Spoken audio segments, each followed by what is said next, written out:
বড় খালামণি এত অসুস্থ, রেডি হয়েছে বের হওয়ার জন্য। ছোট খালামণিরে বললাম যে বাসায় আসতে, ওনারে রাইখা যাব, পাখিগুলা খাবার দাবার কে দিবে না দিবে। হ্যাঁ, আর আন্টি এখনো আসতেছে না। এর মধ্যে আমার এত মাথা ব্যথা উঠছে, কখন আসবে এই বরকা পরে কতটা সময় বসে থাকা যায়, একদম অসহ্য হয়ে যাইতেছে। দেখি আমি একটু রেস্ট নেই, এর মধ্যে হয়তো আন্টি চলে আসবে। ইস, এত ক্লান্তি লাগতেছে, সারাটা দিন এত ঝামেলা আমার উপর দিয়ে গেল, কাজ করতে করতে জানটা শেষ। আর এখান দিয়ে খবর আসলো যে হাসপাতাল যাইতে হবে।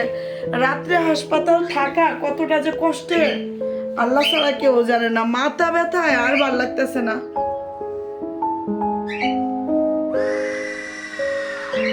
কে? আন্টি আসছেন?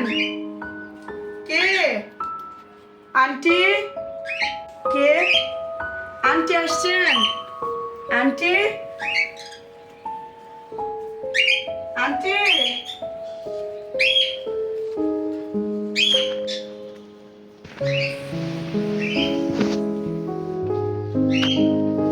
আজব তো, গেট বন্ধ।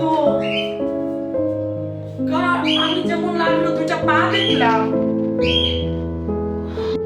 মনে হয় মাথা ব্যথা থেকে এরকম কিছু মনে হয়েছে, না এরকম তোটা তো হওয়ার কথা না।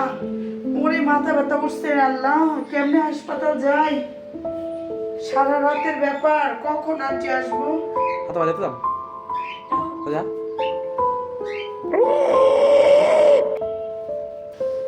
আল্লাহ গো, আমার একদম ভালো লাগতেছে না। যাই আমি ওই রুমে যাই, একটু রেস্ট নিই আর একটু।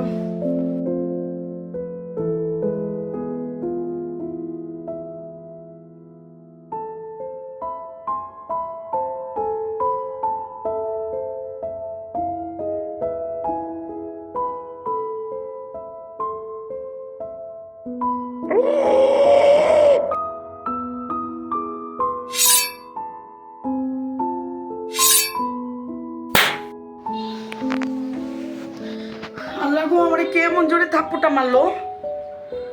কে? আন্টি আসছেন? আল্লাহ গো, কে আমার এমন জোরে থাপ্পড়টা মারলো? আমার খুব ভয় লাগতেছে। আমি কি করি? আমি একটু ছাদে যেয়ে অপেক্ষা করি।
আজকে বেশ কয়েকটা দিন হইলো যে আমার সাথে এমন আজগুবি ঘটনা ঘটে। আমার কাছে মনে হয় আমার ডাইনে বাঁয়ে আশেপাশে রুমের মধ্যে কেউ হাঁটাহাঁটি করে। আসলে একটা ভালো একটা কবিরাজের কাছে যাইতে হবে, কেন আমার সাথে এমন হয়। কেউ কি কোনো আমার উপরে খারাপ জিন কিংবা কোনো অদ্ভুত জিনিস চালান করলো নাকি বুঝলাম না, কিন্তু আমার ভীষণ ভয় লাগে। আমি রুমের মধ্যে এতক্ষণ কি দেখলাম না দেখলাম, আমার কাছে মনে হইলো কেউ আমার থাপ্পড় মারছে, একদম এক থাপ্পড়ে আমার পুরো মাথাটা ব্যথা হয়ে গেছে। কেন এরকম হইতাছে এটা আমার জানতে হবে।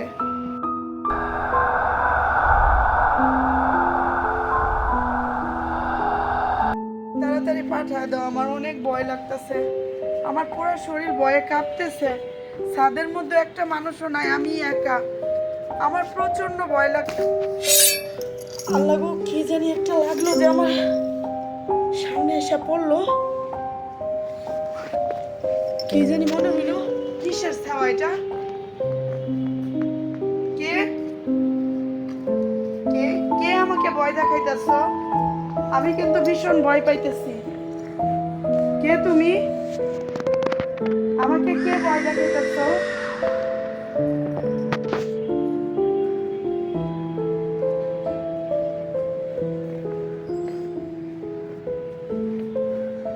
তুমি কে? না বাবা, আমার কাউকে লাগবে না, আমি নিজে হাসপাতাল চলে যাই।